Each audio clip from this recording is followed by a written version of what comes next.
Hello everybody and welcome back to my channel. Welcome back to another episode of Don John TV. Now I'm super close to the camera, as y'all can tell, because I'm chillaxing on my bed. I'm just wanted to be comfortable and whatnot. But without further ado, let's get into today's video. And in today's video, I'm going to be talking about the ever so famous Marilyn Monroe. Now for those of you who don't know who she is, come on now, you don't know who Marilyn Monroe is, seriously. But for those of you out there who don't know who Marilyn Monroe is, she was basically an actress that performed back in the day. Like, she did all kinds of movies. She did modeling and all that until her untimely death in 1962. And this magazine, it's by Life, as y'all can tell. And this basically tells the whole story. Well, not the whole story. No one really knows how it went, but this tells part of the story about Marilyn Monroe, about who she was, her real name, where she grew up, her death, and all that. And I had read the magazine 2 days ago. I read it within 2 days. I had read it 2 days ago, and in it, I'm going to show y'all, I highlighted a few key points that I'm going to talk about and what I think about the whole thing, including when I get to the point about her death, because I have a lot to say about that. So without further ado, let's get into this.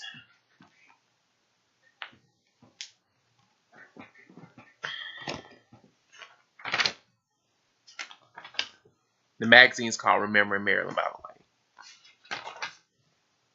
And here's a picture of her when she was young. She was a cute little girl. I can tell that's her about her blonde hair.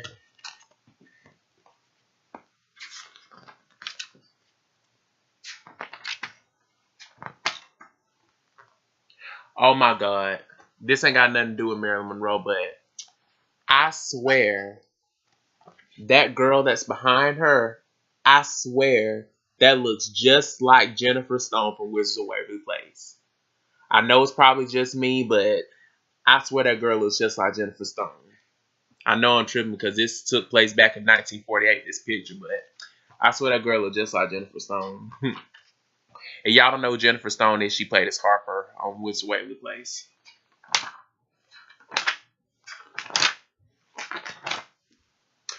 Okay, here we are. It says, Introduction, Marilyn and Myth.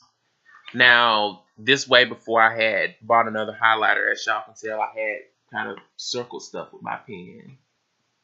And I tried my best to highlight a few key points. But I pretty much, highlighted everything because, well, not highlighted everything. Did I?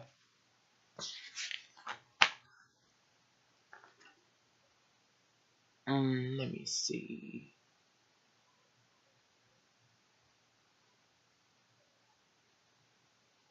No, I didn't highlight everything on this part. I just highlighted a few key points, but let's just get into this. Okay, it says, Introduction, Marilyn and Myth. The term screen legend has been applied to Marilyn Monroe perhaps more often than to any other star in the vast Hollywood firmament. That is proper, for legend implies a story not only larger than life, but also in some ways unbelievable. Chapters in her biography are certainly that. Even after the life story of Marilyn Monroe has been retold 1,000 times, we're not absolutely sure which parts are precisely true and which are not. Now let me pause and say this. Is this magazine, I'm holding it up again, is this magazine 100% accurate? Hell no. Because look at it like this. The story of Marilyn Monroe has been told over and over and over again throughout the years, and her story more than likely has been fabricated a lot to the point where you don't know what's real and what's true. The only person that knows is Marilyn Monroe herself, and she's dead, so you know she can't tell you. And plus, the people that knew her, they could probably be lying. So that's why I say you really don't know what to believe. What really happened and what did not. What is fact and what is hyperbole or even fiction. Monroe willingly contributed to the legend herself. Just as one example, She certainly pumped up the woe-begone orphan aspect of her childhood, and studio publicists were only too happy to heap on enough additional baloney to satisfy the hungriest lunchtime patrons of Schwab's. Some episodes that have clung stubbornly to the Marilyn Monroe narrative like so many barnacles are about as real as the color of her platinum blonde hair. And by the way, speaking of her platinum blonde hair, her original hair color was brunette brown. She just dyed it blonde. And it says right here, I had highlighted this. It says, at the age 36 in 1962, Marilyn Monroe died in what the coroner ruled was a probable suicide. Quotations around probable. Many of her fans insist it was an accidental drug overdose, while many others hold that it was murder, and a subset is sure the Kennedys were involved. They say there are tape recordings made by the FBI or a private detective hired by someone else that proved this. Now, I'm going to get to this later on in the videos about the Kennedys and what I think about that. And it says, the first was an affair either strictly of convenience or at least somewhat of the heart, depending on whom you believe. The second involved a baseball star. The third was to an esteemed playwright, but some people say there was a fourth, and even the most often cited biographies don't agree on this. Now, what I just read. The first was an affair either strictly of convenience or at least somewhat of the heart, depending on whom you believe. The second involved a baseball star, which I'm going to get into in a minute. The third was to an esteemed playwright, but some people say there was a fourth, and even the most often cited biographies don't agree on this. Now, four men that she had an affair with. And the baseball star she was married to for a period of time, Joe DiMaggio. I just want to say this. Like I had said, the Marilyn Monroe story goes so many ways to the point you really don't know what to believe. I just want to say out of four of these men, at least one of them has something to do with her death. Because in my personal opinion, I'm just going to say it right now. In my personal opinion, I can honestly say I think she was murdered. Because, I mean, come on now. She had a lot going for herself to commit suicide. Like, that's just my opinion. Some film fans think that biographer Anthony Summers came closer to the true Marilyn. Some side with some side with Donald Spotto, some with Barbara Leeming, some with Fred Lawrence Giles. Some say that Norman Mailer captured her best in his expressionistic rendering. Our purpose in these pages is not to settle the matter such an effort would prove futile. We in our text and captions present the facts as they are known to be true and allude to the controversies as they crop up.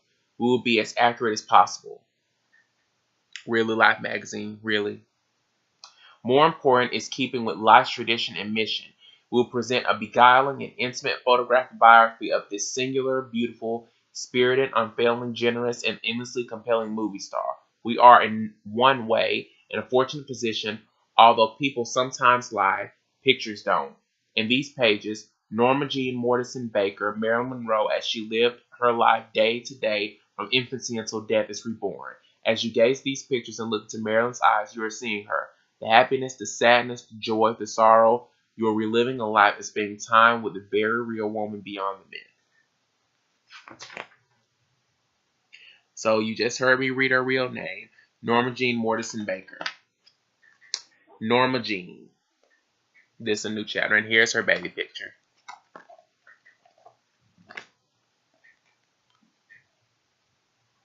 She's a cute little baby. Norma Jean. Her story is hazy from the first and involves, at the outset, a troubled mother and an absent father. Gladys Monroe, who gave birth to Norma Jean in Los Angeles General Hospital on June 1st, 1926, was herself the product of an unstable home. She was born in 1902, and as a little girl, wait, should I read that? Well, yeah, I'm going to read it anyway. She was born in 1902, and as a little girl, witnessed the mental erosion of her father when syphilis attacked his brain and sent him to the hospital where he died. According to Donald Spotto's Marilyn Monroe, the biography, Gladys was thereafter raised by a mother who eventually suffered from hallucinations and displayed erratic behavior, perhaps also caused by physical illness. Gladys married for the first time at age 14. This husband, Jasper Newton Jap Baker, was more than a decade her senior. Together they would have two children, a boy called Jackie and a girl named Bernice.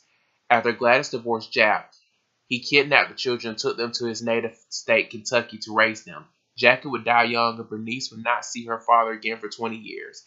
Gladys then married Mark Edward Morrison in 1924. She left in early 1925, and their divorce was finalized in 1928. The question of who Norma Jean's father was is one that still lingers. Although it is unlikely that Morrison sired the actress, Marilyn Monroe said she always imagined another man, whose photograph was once shown to her by her mother, as her father. Gladys had the surname Morrison written on Norma Jean's birth certificate, compounding the confusion by misspelling it.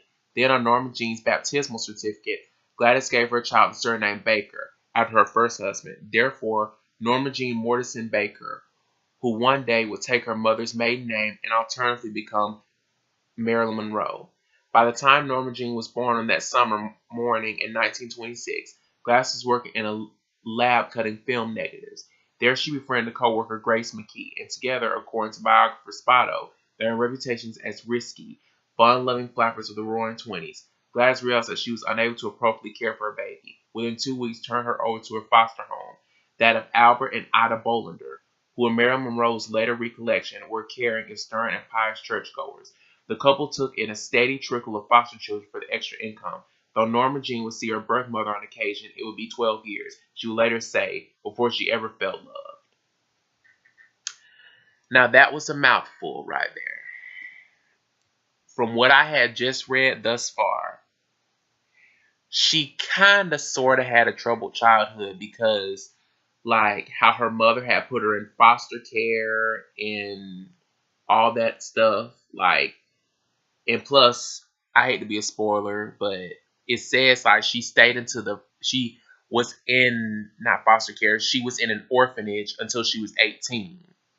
So from that, I can honestly say she kind of had a troubled childhood from the start. Because like I had said, like she was in foster care and all that stuff, and she was adopted by another family. Well, not adopted, but fostered by another family, Albert and Ida Bollinger. Like, yeah.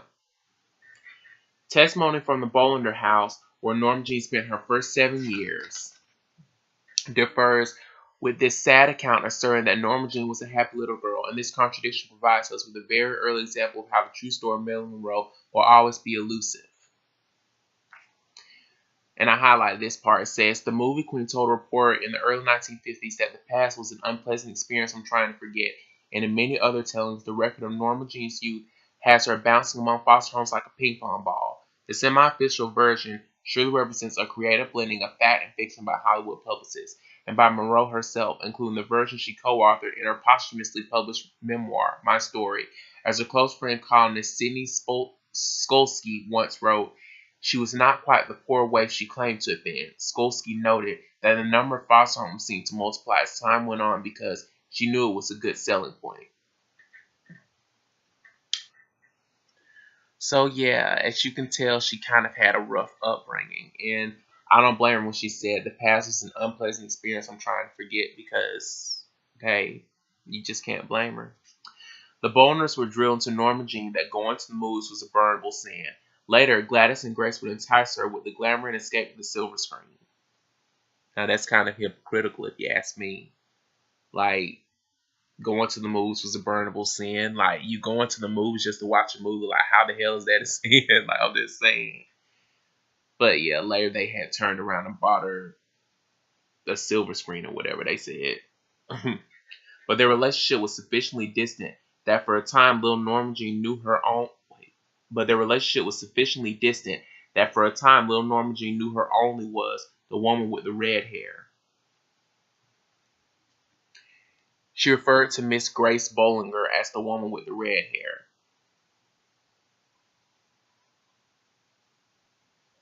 Wait, no, not Grace.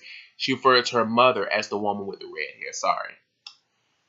Because she really didn't know who she was because she put her in foster care and she only saw her like on and off. So pretty much she really didn't know who her mother was. There was one attempt at a formal mother and child reunion. In 1933, Norma Jean left the Bollingers to live again with her mother, but Gladys suffered a nervous breakdown that year. Monroe later said she had watched as her mother, screaming and laughing, was taken by force from the house, and Grace McKee stepped in to oversee the little girl's care. When Grace married Irvin Garner in 1935, Norma Jean, then 9, was sent to the Los Angeles Orphans Home, where she would spend up to 2 years, accounts defer. Grace McKee, now Grace Goddard, who formally became Norma Jean's legal guardian in 1937, taking the 11-year-old back into her own home, would prove an immense influence. She sought to fashion her child after her favorite film star, the blonde bombshell Jean Harlow. Grace taught Norma Jean how to apply makeup she took to have her hair curl. Even at the orphanage, before she moved back in with Grace, Norma Jean, her head full of dreams of stardom, found solace in the sight of the nearby RKO Studios water tower. A short time after Norma Jean became part of the Goddard household, Irvin Goddard, Grace's husband, allegedly tried to molest her. Allegedly. And Norma Jean was then sent to live with her great aunt Ida Martin. There at age 11, she was sexually assaulted by a cousin, according to biographer Spotto. Marilyn Monroe herself in her memoir talked of an even earlier attack when she was 8. Norma Jean was ushered further down the line to the care of Grace's aunt Anna Lower. There she would finally find a safe arbor. This is where the girl, who felt like I was on the outside of the world, was the first time felt the warmth of love from and for her guardian. Now, as you can see, it said, a short time after Norma Jean, Marilyn Monroe, became part of the Goddard household, Irvin Goddard, Grace's husband, allegedly tried to molest her. And then she was sent to live with her great aunt Ida Martin. There, at age 11, she was sexually assaulted by a cousin. So, as you can see, like, she just really had, like, a troubled childhood and was basically irresistible to men at an early age. So that kind of sort of played into her adulthood. Just my opinion. Moving right along, Norma Jean faced another change as she entered adolescence. The unremarkable looking girl who in school had been taunted as Norma Jean the String Bean quickly developed curves. Now new nicknames would come. An early favorite of the boys. Sorry, it's a fire truck. Norma Jean faced another change as she entered adolescence. The unremarkable looking girl who in school had been taunted as Norma Jean the String Bean quickly developed curves. New nicknames would come. An early favorite of the boys, Spotto writes, was the girl. Marilyn Monroe would later recall, the world became friendly. In 1942, however, the 15-year-old Norma Jean found the world turning less friendly again. Anna Lowe was stricken with health problems, and Norma Jean once more returned to Grace's care, but now Irvin, the household's breadwinner, was being relocated to West Virginia. Norma Jean was informed that the family wasn't going to take her with them. Since her legal custodian, was leaving California, Norma Jean was faced with a possible return to the orphanage. Yet Grace presented her with a means of escape. She had already been playing matchmaker between Norma Jean and Jim Doherty, the son of a friend who was 5 years Norma Jean's senior. Now Grace proposed. The two should get married as soon as her ward turned 16.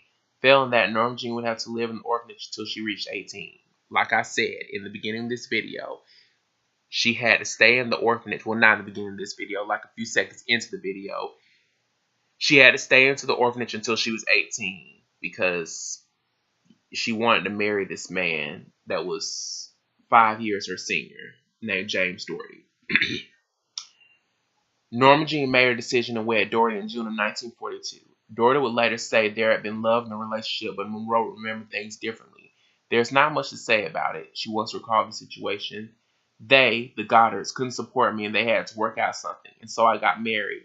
She wrote in my story that she never felt much like a wife in the first marriage, and that her principal enjoyment at the time continued to come from playing with kids in the neighborhood.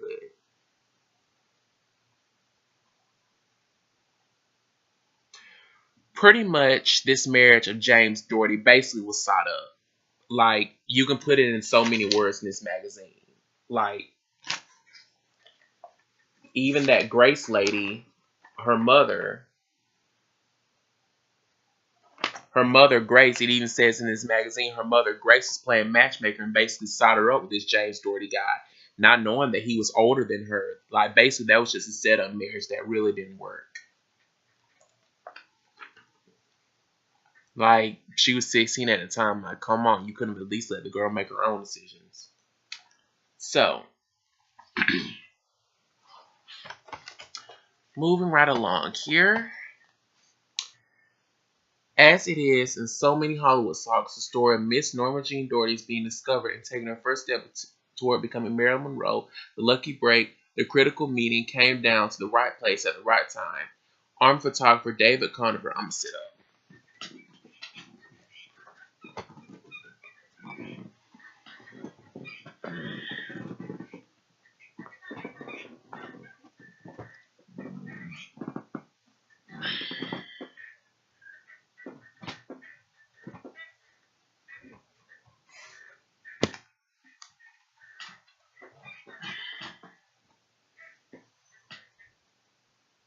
Okay. It says, armed photographer David Conover was always on the lookout for attractive Rosie the Riveters to brighten his stories for military magazines. And the brunette Norma Jean was attractive indeed. Again, like I had said in the beginning, like Marilyn Monroe was known for her famous blonde hair, but she was originally brunette. I know it doesn't matter, but I just want to put that out there. And so much so that after photographing her, Conover suggested she try modeling and told her about the Blue Book agency. Norma Jean took the tip, signed with Blue Book, and in relatively short order became one of the firm's top models. When someone said she might be more successful as a blonde, Norma Jean accepted the suggestion too and bleached her hair. Hence, her famous blonde hair.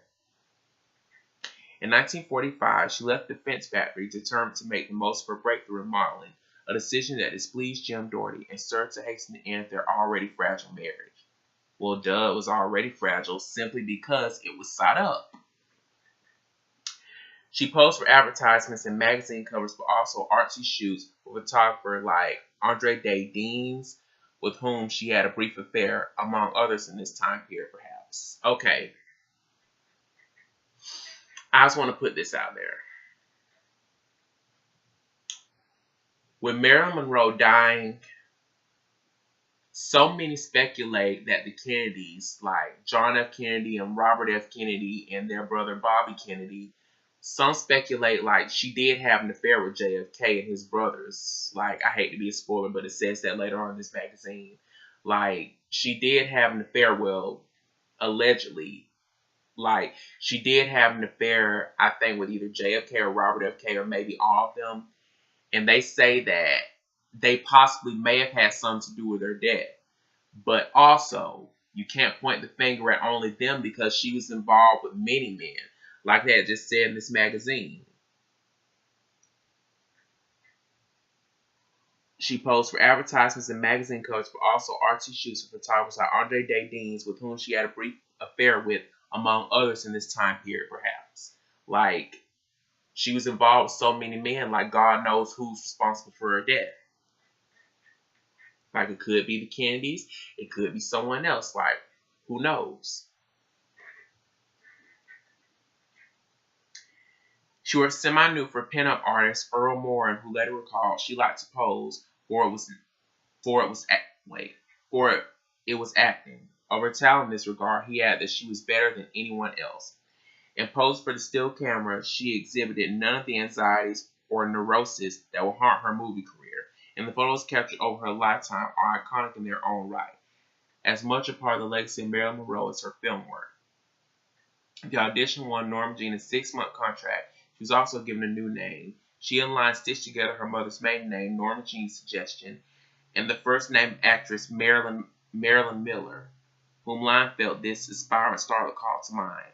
And so it was in a phrase Elton John would sing poignantly decades later, "Goodbye, Norma Jean, and hello, Marilyn Monroe." It is clear in reviewing the tangled and often tormented early years of this woman that none of the biography we have thus far recounted would be remembered by anyone today had this transformation not occurred. Who would have bothered to put the narrative together? She was thoroughly inconsequential, just another unfortunate product of a brutally fractured home who was facing life without a high school degree and barely 20 with a failed marriage. But she had been found by Hollywood. She had been plucked. She had been chosen.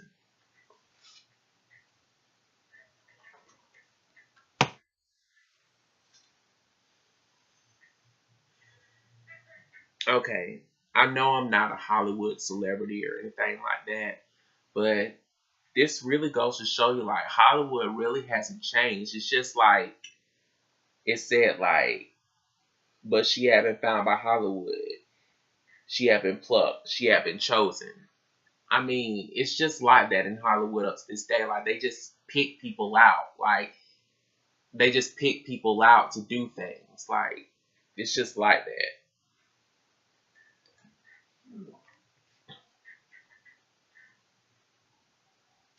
At the time, it surely looked like her salvation. And here are more pictures of her as a baby. And I think this is her mother. This is Norma Jean, aka Marilyn Monroe, right here as a baby. And this is her with her mother as a baby.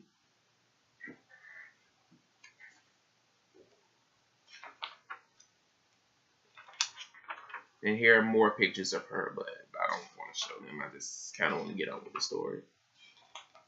Oh, she looked cute right here. This one she had her brunette colored hair. I like that dress she got on.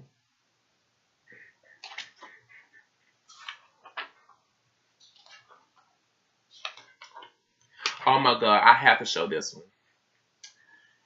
This is when she was a teenager. This was during her like brunette years, her Norma Jean years, as I say. Doesn't this look like an 80s Lifetime movie or something? Like, this is just so cute right here. I love the scenery. It looks like an 80s Lifetime movie. That's just me. Now I'm on to the next chapter. It's called Marilyn.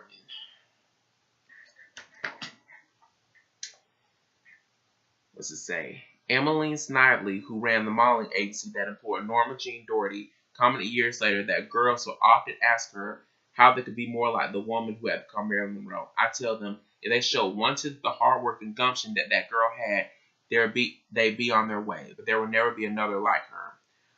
While that is no doubt true, Monroe's singularity wasn't immediately apparent to 20th Century Fox's filmmakers, who used her for small parts in a couple of forgettable vehicles, Scooter Ho, Scooter Hay, and Dangerous Years, both filmed in 1947. After 1 year, Fox declined to renew Monroe's contract. She signed a 6-month deal with Columbia Pictures and was given a big role in the bad film, the low-budget musical Ladies of the Chorus. In that 1949 movie, Monroe first displayed her velvety singing voice to the precious few patrons who bought a ticket. Columbia, too, opted not to extend her contract, but her association with the studio would have lasted benefits, since it brought her into contact with the noted drama instructor Natasha Lightis, who would continue to coach her for several years. For a time, Monroe was forced to resort to one-picture agreements and a renewed emphasis on her modeling career. She may have resorted to prostitution as well during these early years. One former friend told biographer Donald Spottle that Monroe had bartered sex on Hollywood's side street in exchange for meals. Again, like I said, you can't really point the finger at the Kennedys, even though I do it, because I kind of sort of believe they had something to do with their death. But like I said, you can't really point the finger at the Kennedys, because even though this is alleged, it says she may have resorted to prostitution as well during these early years, and that she borrowed sex on Hollywood's side streets in exchange for meals. Like, she was involved with so many men, like God knows who was responsible for her death. Hold on.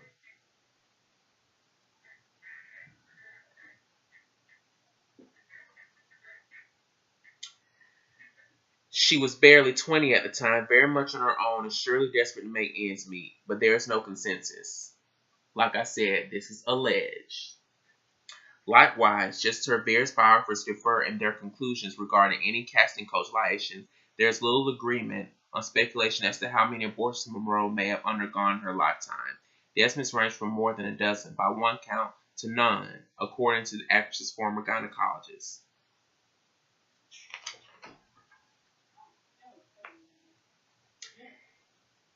In 1949, the struggling actress had posed nude for a calendar for $50.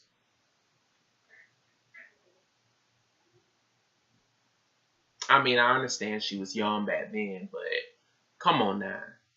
Y'all just gonna pay this girl $50 for posting nude for a calendar? Really, Hollywood? Really? Like, y'all are kind of dirty if you ask me. And the firestorm only gathered heat the following year when the picture was selected as the first Sweetheart of the Month centerfold in the debut issue of Playboy magazine. Oh my god. I literally did not know Playboy was out back then. And addressing the brewing controversy with a reporter from the United Press Wire Service, Monroe exhibited a disarming cheerfulness that played well with her public.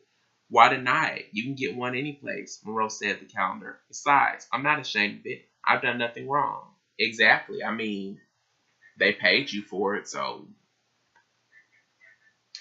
She showed a quick, dry wit as well as a willingness to have sport with her obvious sexual allure. When asked whether she really had nothing on in the calendar spread, she answered, "I had the radio on." Asked what she wore to bed nightly, she replied capriciously, "Chanel No. 5." Time called her a saucy, hip-swinging, 5', 5.5" personality who has brought back to movies the kind of unbridled sex appeal that's been missing since the days of Clara Bow and Jean Harlow. Between 1951 and 1953, Monroe was named Mrs. Cheesecake of 1951 by the Stars and Stripes newspaper.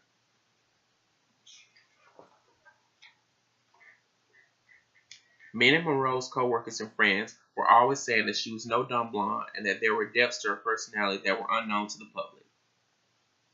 I mean, I kind of believe that because from looking at her, even though I didn't know her personally, from looking at her, she seemed like she was pretty smart.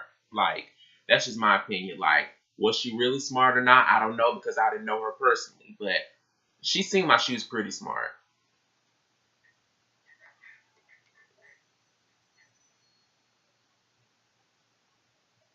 Her difficulties on movie sets were Her difficulties on movie sets were legion, the polar opposite of the ease she showed in front of a still camera. She once said of how she agonized to get things right. "I've always felt toward the slightest scene, even if all I had to do in the scene was just to come in and say hi, that the people ought to get their money's worth, and that this is an obligation of mine, to get them the best you can get from me." I mean, I'm kind of like that. Like, I'm a perfectionist myself. Like, I like to get things right, too. So I kind of relate to her on that one. She suffered from crippling insomnia, then worried in turn that she would appear tired on film. She began taking sedatives at night, and some biographers say amphetamines to counter any next-day drowsiness caused by the sedatives. She would sometimes break out in blocks or suffer fits of vomiting before reporting for work, showing a reputation for tardiness. "A lot of people can be there on time and do nothing," Monroe said, but it was a shallow defense. Now, notice that they had mentioned that she began taking sedatives at night and amphetamines to counter any next day drowsiness caused by the sedatives. I'm gonna get back to that in a little bit more in this video. She became known for demanding retake after retake until she or her drama coach, whose presence on the set was anathema to directors, was satisfied. She got away with all of it. Why? Because the producers and directors were often rewarded with a fine performance, and also because many of them liked her. She was known to be gracious to colleagues, the type who would and did give money to crew members who she had heard had a sick spouse or were mourning the loss of a loved one. She was no self-indulgent diva on the set, but an English woman trying her best.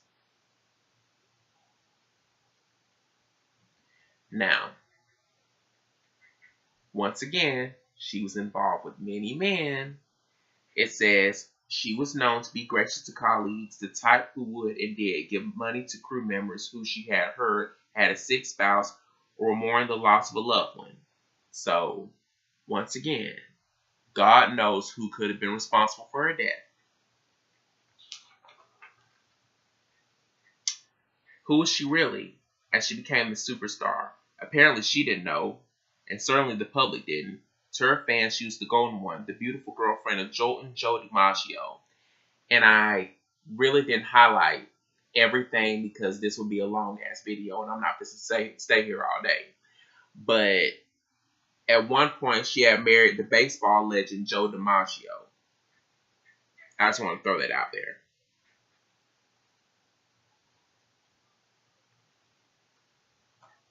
That was right after she divorced the Doherty man. Who was she really? As she became the superstar, apparently she didn't know, and certainly the public didn't. To her fans, she was the golden one, the public girlfriend of Jolton Joe DiMaggio, the green goddess who somehow, with her wit and charm, was approachable, who was real. Some biographies claim Monroe was leading such a double life during this period that she even managed a secret marriage, which to this day cannot be proved. In one version of events, a writer named Robert Slatzer competed for her affection with DiMaggio in 1952. And on October 4th, he and Monroe, having had drinks at the Foreign Club in Tijuana, Mexico, decided impulsively to wed. They found a lawyer who performed this ceremony, but once back in California, Monroe had a change of heart, perhaps with some urging from 20th Century Fox head Darryl F. Zanuck, and wanted out. She and Slatzer went back to Mexico and paid off the lawyer to erase all evidence of the marriage. And that was that, a 3-day union. Is the story true? Slatzer, who wrote 2 books about Monroe and died in 2005, always said it was. There's room enough for doubt, though, and the biographers are divided. So behind the scenes, such events may or may not have taken place. Is that true? Who knows? Like, they fabricated her story on and off throughout the years. Like, God knows what's true and what's fiction. Like, did this secret marriage really happen? Who knows? Because it said they even paid off a lawyer to erase all evidence of the marriage. So who knows if that was true or not? She clearly knew how large her stardom had become and knew just as well that she was being underpaid by Fox. Marilyn turned to Joe, which is her husband, Joe DiMaggio, at the time. Marilyn turned to Joe at one point and asked if were she to die before him, he would adorn her grave with flowers each week. And I am so glad I read that, because in the end of this book, they had said when she had died, he had aligned her grave with flowers. And he kept his promise, even though they were divorced. Like, he had kept his promise. Marilyn turned to Joe at one point and asked if were she to die before him, he would adorn her grave with flowers each week, as William Powell had done for Jean Harlow. Joe promised her that he would, which he did, like I just said. The wild attention abroad as well as at home, coupled with the public's infatuation with his sexy wife, would very quickly prey upon the private, intensely jealous DiMaggio. He had been hoping Monroe would trade stardom for a settled-down life at home, a home that would be far from Hollywood, but her stardom was at its apex, while his was in eclipse, and DiMaggio's desires, it quickly became apparent, would not be fulfilled. While in Japan, Monroe was offered an opportunity to entertain tens of thousands of American servicemen during a 4-day tour of South Korea, and she seized the chance. Throughout her career, she took particular pride in appealing to the everyman, being recognized by a dog walker or a garbage collector, and feeling like she gave their day a boost. She would do the same now for these troops. And so a bare-shouldered Monroe braved February temperatures to put on a series of honeymoon shows before roaring audiences of salivating American GIs.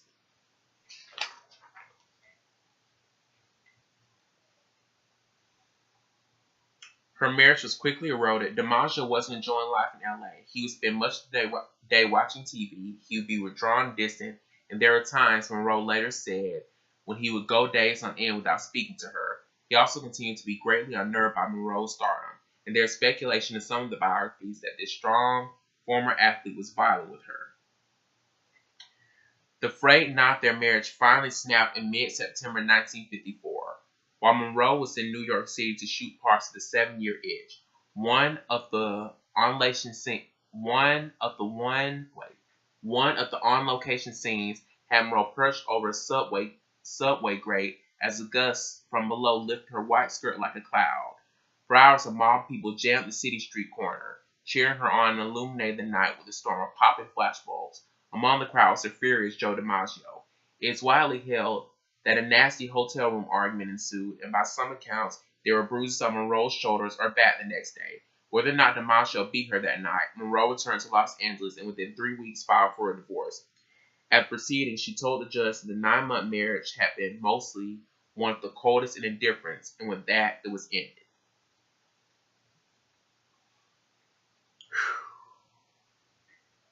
A first footnote on this dissolution of this famous relationship The skirt stunt that finished things off was just that, a stunt. It wasn't an actual shoot, but a publicity gimmick, a way to drum up interest and entice audiences. Now, I just want to say this. From what I read, it seems like Joe DiMaggio was kind of sort of jealous of her because, she was fine and sexy and, she was constantly, eyed by men 24/7. And plus, she was constantly called to do movie gigs and stuff like that. And to have that skirt stunt happen, it's like he just couldn't take it anymore and he just took out his anger on her. Like, you can't get mad at her. Like, it was just simply a stunt. It's not like it was planned. So you just really just needed to get over yourself. Like, she just couldn't help it that she was the shit back then. And a second footnote, the failure of their brief marriage deeply affected both DiMaggio and Monroe, and although the two were no longer legally bound to each other, they would remain emotionally tied. They had divorced at this point. And a second footnote, the failure of their brief marriage deeply affected both DiMaggio and Monroe, and although the two were no longer legally bound to each other, they would remain emotionally tied. DiMaggio rarely swooped in at a moment's notice whenever Monroe needed him. He remained loyal to her in the last years of her brief life, and then after her death. Well, even though they had divorced, it was nice to know that he was still there. I am going to pause and go get me some water, and I will be right back. Okay, y'all. Sorry for that brief intermission, but I was thirsty because my throat was dry. I just needed some water.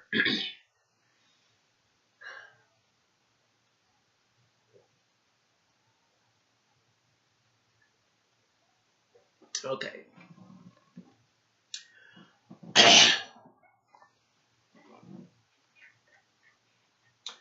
By the end of 1954, it became clear to Monroe that the studio, while making nice, was not going to see much in the way of creative control. She found a loophole in her contract that, under her interpretation, freed her from Fox. She left Hollywood for New York City, where she would spend a busy year in an earnest effort to improve her artistry and prove herself worthy of critical acclaim.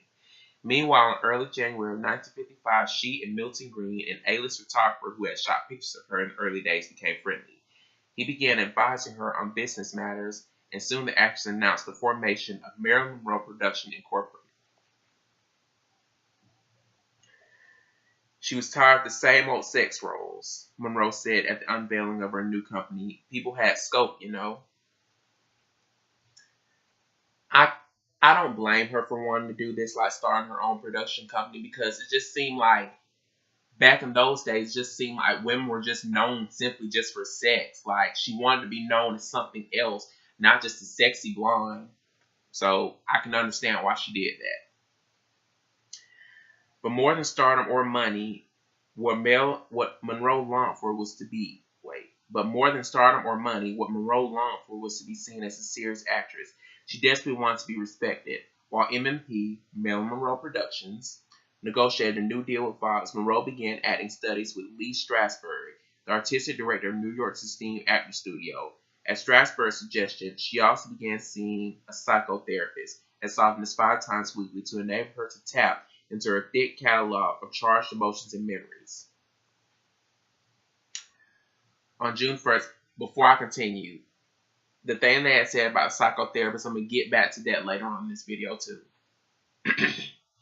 Because it kind of ties in with her death. Well, it really doesn't tie in with her death. It just kind of leads up to her death.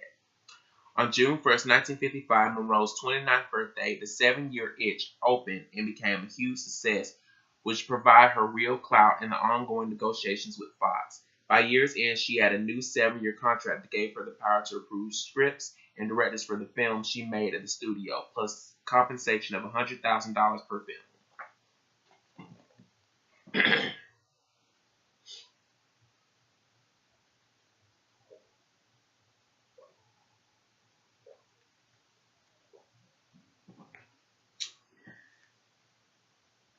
Now, I'm really glad at this point. What's wrong with my voice?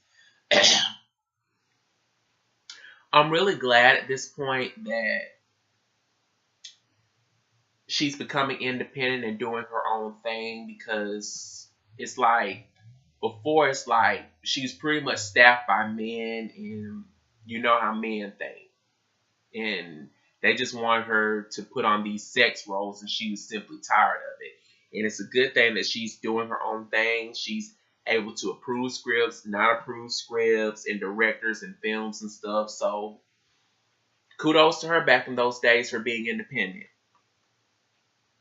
In March 1956, she legally changed her name to Marilyn Monroe.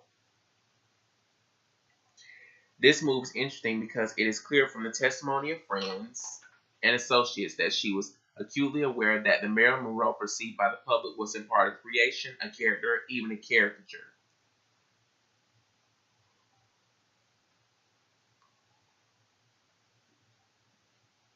And one friend even had accounted at this part that I had highlighted. They had brought up the fact that she could turn on the Monroe persona on a whim when she felt like a trap in the crowd. Back in January 1951 in California, Monroe had met and been attracted to Arthur Miller, the playwright who 2 years earlier had won a Pulitzer Prize for Death of a Salesman. In 1955, this time on the East Coast, they reunited and began an affair that would doom Miller's marriage. She was a whirling light to me then, Miller would later write. All paradox and enticing mystery, street tough one moment, then lifted by a lyrical and poetic sensitivity that few retain past early adolescence. And here's a picture of her and Arthur Miller, by the way.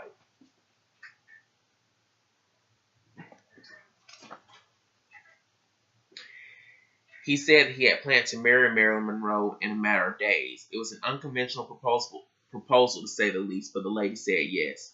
They were wed first in a civil ceremony on June 29, 1956, and then again 2 days later in a Jewish ceremony before a small group of guests. A headline of Variety captured the prevailing view marvelously. Egghead weds hourglass. That's kind of funny. So at this point, she was divorced from DiMaggio and she was married Arthur Miller. And here are more pictures of her that I'm not going to show because I don't want this video to be too long. And plus, they don't matter. I just want to show this picture. She looked real damn sexy right here. Like, this is just a picture of her working out. Damn, she fine as fuck. Got a nice body.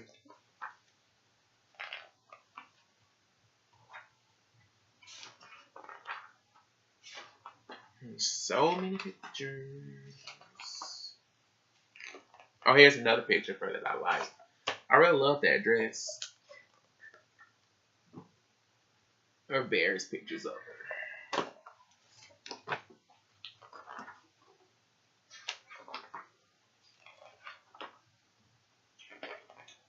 Oh, here's a picture of her and Joe DiMaggio. And this is their marriage license, too. Right there. Like their marriage license. And here's a picture of her and Joe DiMaggio before they divorced.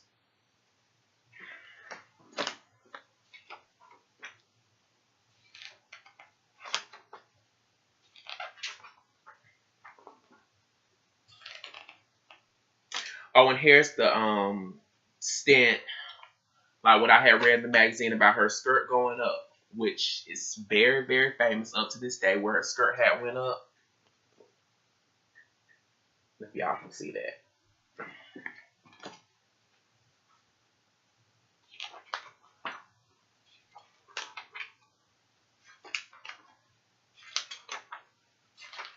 So many damn pictures, man. Okay. Here's one. It's called The Fall. A brilliant comedian was Lawrence Oliver's assessment of his co-star Marilyn Monroe before they began filming The Price and the Showgirl in London in 1956, and therefore an extremely good actress, he added. A few weeks into production, Oliver, who directed as well as acted in the movie, may have been somewhat less gracious with his words. Not that Monroe showed any glaring lack of talent, but her behavior, and especially the conduct of her entourage, made for a tense, unhappy set. Monroe, for her part, was plunging further into a dependence on pills for sleep and then in turn for alertness during the day. Now, before I continue on, I just want to say this.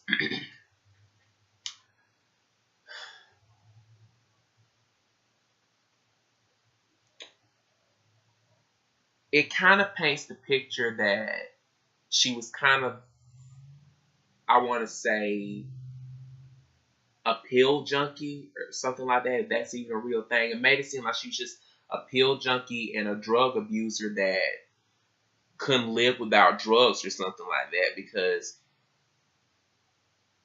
it just paints her in a different light. Like, it made it seem like she wasn't herself unless she took some pills or did some drugs or something like that. That's why I say this story just goes so many ways. Monroe, for her part, was plunging further into a dependence on pills for sleep and then in turn for alertness during the day. Various ailments caused weight fluctuations, which necessitated costume altercations. At one point, according to some accounts, Monroe suffered a miscarriage. Which brings us to Arthur Miller. He was in London too, and when visiting the set, behaved, according to some who were there, in a highly arrogant manner. He seemed to display little respect for his wife. Such observations were probably spot on, for it seems the bloom went off the rose of this relationship as quickly as it had in Monroe's earlier marriages. Monroe was understandably hurt when she happened upon entry in the playwright's open notebook that implied he was disappointed in her, and that she wasn't the angel he had initially thought her to be. But amid all this rancor and recrimination, Monroe turned to a performance, the gallant Larry Oliver called Quite Wonderful. In Italy, she won the country's version of the Academy Award in Britain. She was nominated for its equivalents, and in France, she won the Crystal Star. A corner was being turned in the way the film world regarded Marilyn Monroe, which is poignant to consider, even as she was gaining what she had long sought and what had looked to her as the ultimate redemption as the making of her. She was getting caught in a downward spiral from which she would never escape. After filming wrapped and Monroe returned to New York in late 1956, she started to cut some long-standing ties and forge new ones. She and longtime friend Milton Green parted ways, and he was no longer vice president of a production company. Monroe also stopped seeing her psychoanalyst, switching to Dr. Mary Ann Chris. According to the biographies, there is little evidence that any of her decisions in this period led to greater emotional stability. Now back to the psychoanalyst. Like they had just said, she had stopped seeing the psychoanalyst and had switched doctors. Had switched from her original one to this Dr. Mary Ann Chris. On the home front, Monroe hoped domesticity, time away from the movies, and most crucially, a baby might improve things. She and Miller spent the summer on Long Island, New York, where they tried to start a family. And here comes the juicy part. Monroe did conceive, but it turned out to be an ectopic pregnancy, in which the fertilized egg grows outside the uterus. Now, like I had said, like what I had just read, the ectopic pregnancy. For those of you who don't know what an ectopic pregnancy is, like I had just read, it's when the fertilized egg grows outside the uterus. More specifically, it grows outside the uterus and into the fallopian tubes. That's what an ectopic pregnancy is. Most women can die from it. The pregnancy was terminated soon after. In August 1957, and Monroe, who desperately wanted a child, was shattered. She was gaining weight, drinking too much, and according to some sources, taking copious amounts of sleeping pills. The pills will reportedly lead to a string of overdoses in the years to come. Biographer Barbara Leeming says that no longer after pregnancy, Miller found his wife collapsed and breathing irregularly, a sound that would become terrifyingly familiar during the rest of their marriage. Was there any refuge for Marilyn Monroe? No one could say. She was routinely late, unsure of her lines, and insisted on numerous retakes of the simplest scenes. The merest slip-up could cause tears, which meant her makeup needed to be retouched. We were in mid-flight, Wilder is quoted as saying in the Anthony Summers biography Goddess, and there was a nut on the plane. Wilder said elsewhere that instead of the actor studio, she should have gone to a train engineering school to learn something about arriving on schedule. He elaborated for biographer Donald Spotto to tell the truth, she was impossible, not just difficult. There are days I could have strangled her, but there are wonderful days too, when we all knew she was brilliant. Yes, the final product was worth it, but at that time we were never convinced there would be a final product.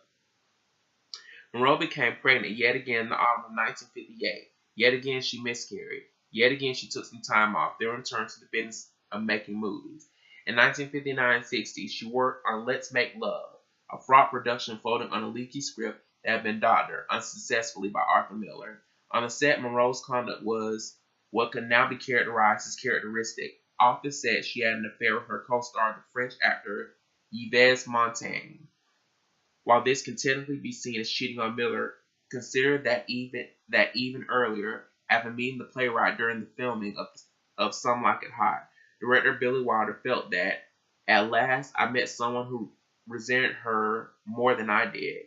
There was no longer any love lost between the husband and wife, no love lost and no love left.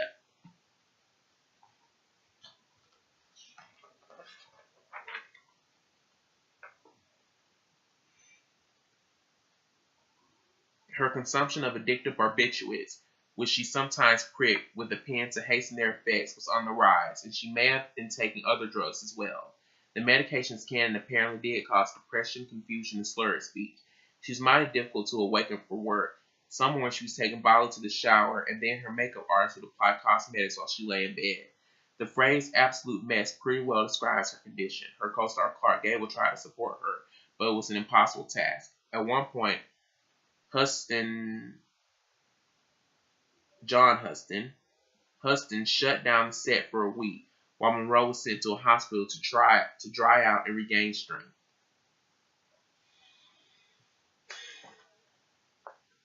Like I said, her story goes so many ways. On one hand, they paint her as this glamorous movie star, this sexy glamorous movie star, and on one hand, it's like she's this junkie that depends on barbiturates, pills, and other drugs to stay alive or to focus. Her story just goes so many ways. God knows the real Marilyn. Monroe returned to the set and against all odds, finished the film. Gable reportedly said after the sets had been struck, "Christ, I'm glad this picture's finished. She damn near gave me a heart attack." In early November, shortly after leaving Nevada, Monroe and Miller announced they were divorcing. If Monroe even registered the critical praise accorded her and Gable's performances when The Misfits was released in January 1961, there is nothing that can improve her mental state. Her psychoanalyst, Dr. Chris, by some accounts, worried that she was becoming suicidal and urged hospitalization. One Sunday in early February, Monroe checked herself into the Payne Whitney Psychiatric Clinic in New York City. Once inside, she panicked. Was the madness that had consumed her mother being visited upon her? She slammed a chair into some glass, breaking off a piece. When personnel returned to her room, she threatened to cut herself with it if they didn't let her go. "If you're going to treat me like a nut, I'll act like a nut," she told them. She was taken by force to another room, where she later wrote, "The walls bore the violence and markings of previous patients." 3 or 4 days after checking in, accounts deferred, she reached Joe DiMaggio by phone in Florida. He rushed to New York and threatened Dr. Chris that he would tear apart the hospital brick by brick if Monroe was not released the next day. Monroe spent 3 weeks recuperating at Columbia University Medical Center, then moved back to Los Angeles, where she would make daily visits to Dr. Ralph Green. Get my words confused. Monroe spent 3 weeks recuperating at Columbia University Medical Center, then moved back to Los Angeles, where she would make daily visits to Dr. Ralph Greenson, a psychiatrist whom she had originally seen in 1960. What really happened between the last weeks of 1961 and August 4, 1962 depends entirely on which version a reader chooses to believe. Now, here's the really juicy part that leads up to her death, so pay attention. Much of the murk involves the Kennedys and the extent of Monroe's relationship with them. According to some retellings, in October 1961, Monroe met Attorney General Robert F. Kennedy, and the following month his brother, President John F. Kennedy, at separate parties hosted by their sister Pat and her husband, actor Peter Lawford. These would not be her last encounters with either brother, and it's a consensus view among her biographers that there was an affair between the actress and the president, where they went beyond a single night. One friend asserts that Monroe herself acknowledged a sexual liaison with JFK during stay at Bing Crosby's house in March 1962, and whether there was also an affair with Bobby Kennedy is still debated, as it's a theory that the Kennedys had something to do with her death. Now, speaking of the Kennedys, I want to put this out there. This is just my opinion. Other people may think differently, but this is my opinion. I can honestly say that I think that the Kennedys, 9 times out of 10, probably had something to do with her death, because I find it very coincidental that shortly after she committed suicide or was murdered or whatever, both the Kennedys, Robert F. Kennedy and John F. Kennedy, I don't know about Bobby Kennedy, but both those Kennedys were assassinated. Like, karma's a bitch. Like, you don't do wrong shit and expect to get away with it. Like, I'm just saying. Like, that's just kind of coincidental if you ask me. Monroe had signed to star in another film for Fox's Something's Gotta Give, but in April 1962, when time came to shoot her first scene, she was too ill to report to work. She stayed out for nearly 3 weeks, but in a few days of work, then said she was jetting to New York to take part in the Democratic fundraising celebrating President Kennedy's 45th birthday.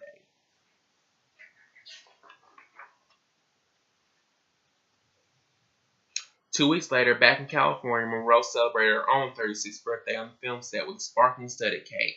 It would be her last day at work. When she didn't show up the following week, she was fired. Harsh. Biographical reports of Monroe's last weeks differ wildly. In one, and what I'm about to read is basically paraphrasing this magazine, is what I had just said. In one, she is a woman on the mend and in good spirits. In another, she's wresting control of her life from Dr. Greenson, with whom she had become disillusioned. And in the next, she is addled by drugs and despair, careering toward her doom. Which was it? We'll never know for certain. Of August 4, 1962, which she spent at her home in Brentwood, only a few details are generally accepted. We know that Monroe spent part of the day meeting with a photographer to approve for publication nude poses he had taken on the set of Something's Gotta Give. She met with Dr. Greenson sometime in the afternoon and into the evening. Before 8 p.m., she took a phone call from her former stepson, Joe DiMaggio Jr. Shortly after, some accounts say she was on the phone again, this time with Peter Lawford, who that night was having a small gathering to which she was invited. During their call, Lawford told police much later, his story undergoing revisions through the years. Monroe refused to join him. He said she was speaking in a slurred voice that became less and less audible. He yelled into the phone, trying to startle her, to no avail. "Say goodbye to Pat," she said, according to Lawford. "Say goodbye to Jack, and say goodbye to yourself because you're a nice guy." At some point during the night, Monroe's housekeeper, Eunice Murray, called psychiatrist Greenson to say she suspected something was wrong. Greenson rushed to the scene, broke into the room, and called Monroe's internist, Hyman Engelberg. Engelberg arrived, inspected the body, and called the police at 4:25 a.m. A small cache of pill bottles, one empty, sat on a night table beside the bed where Monroe lay dead when police arrived. No suicide note was found. Some accounts hold that there was a note of some kind and Lawford destroyed it. Tests conducted during the autopsy revealed the barbiturate, pentobarbital, and a sedative chlorohydrate in her blood, and more pentobarbital in her liver. Both drugs are used to treat insomnia. The cause of death was ruled a drug overdose and probable suicide, which I think it was murder. Circumstances, however, were muddled from the first by conflicting versions of the timeline, the possibility of tampering at the scene, and questions about the completeness of the investigations by the police and the medical examiner. When was Monroe's body actually discovered? Why was there a lab, perhaps for several hours between that discovery and when the police were called? Why did the coroner see results for only some of the lab tests? Was Bobby Kennedy in Los Angeles, as some have said, and did he visit Monroe? Might this have been a politically motivated murder done either by or on the behalf of the Kennedys to protect reputations or state secrets? Alternatively, was Monroe killed by an enemy of the Kennedys, or was it, after all, just an accident?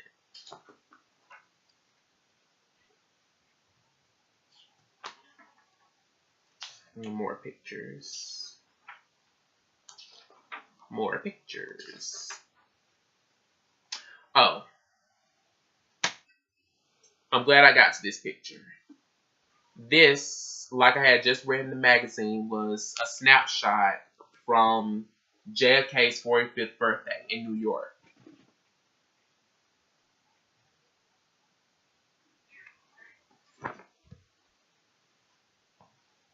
And I just want to say, more than likely, I really do believe that they probably had something to do with her death, because it's like this. Maybe she had a brief fling with one of the brothers, and maybe she probably somehow had got pregnant and stuff like that, and maybe one of them, either JFK or RFK or Bobby or whoever, maybe they probably just didn't want to own up to their responsibility. She probably threatened to expose them, and they probably either killed her theyself or probably hired someone to kill her. Or maybe like her housekeeper, they said she had a housekeeper named Eunice Murray. Maybe they probably saw her housekeeper running about on the street, and maybe JFK, RFK, or Bobby Kennedy probably pulled the housekeeper aside and probably had paid her a large sum of money, was like, hey, I'll give you this large sum of money if you kill Marilyn Monroe. And maybe she probably had something to do with it, like God only knows. Or maybe the men that she was involved with. Maybe one of them probably had got insanely jealous and probably had dropped by and probably fixed her a drink and probably crushed up some of her sleeping pills in there and probably had gave her a drink and probably killed her that way. Like, this story goes so many ways.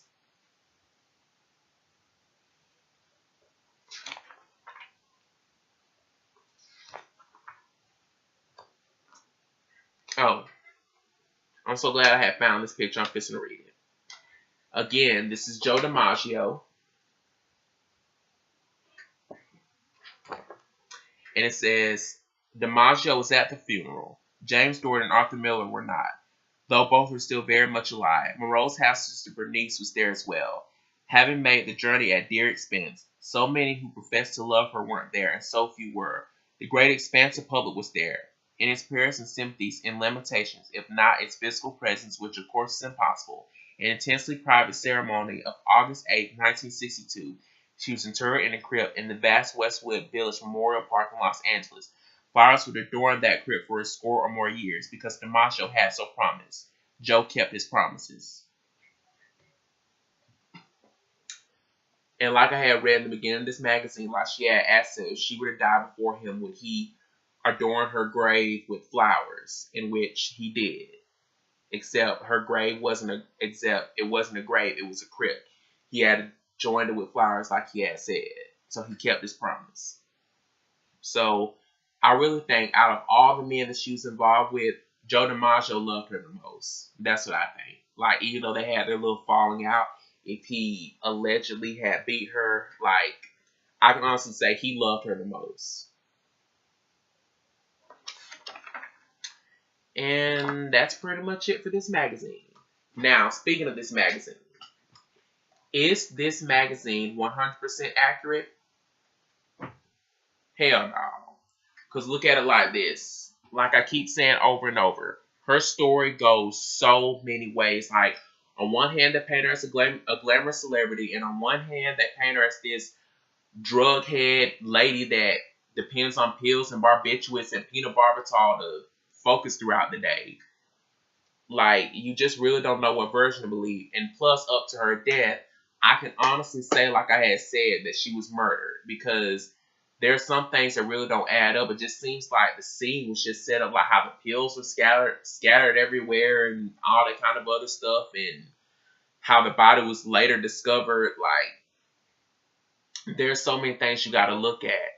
I can honestly say, like, maybe one of the Kennedys, either JFK, RFK, or Bobby, probably was in the area at one time, probably had decided to drop by and probably paid her a visit or something like that, and probably offered to fix her a drink, in which they probably put something in her drink and probably gave it to her or something like that.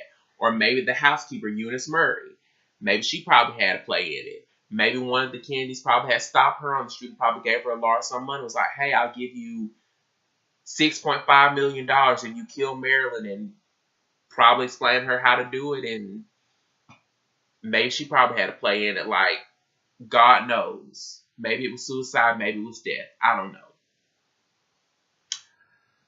So, with that being said, I want y'all to comment down below. What do y'all think? Do y'all think it was suicide? Do y'all think it was death? Like, let me know. So that's pretty much about it for this video. Now, if you'll excuse me, I'm going to go get some shut eye for a few hours. Don't forget to like, comment, subscribe. I'm going to put all my social media accounts in the description box down below, so feel free to add and follow me on there. Also, don't forget to turn on that big red don't forget to hit that big red subscribe button to subscribe to my channel. And also don't forget to turn that notification bell so you can get notified every time I upload a video. So without further ado, it's a wrap.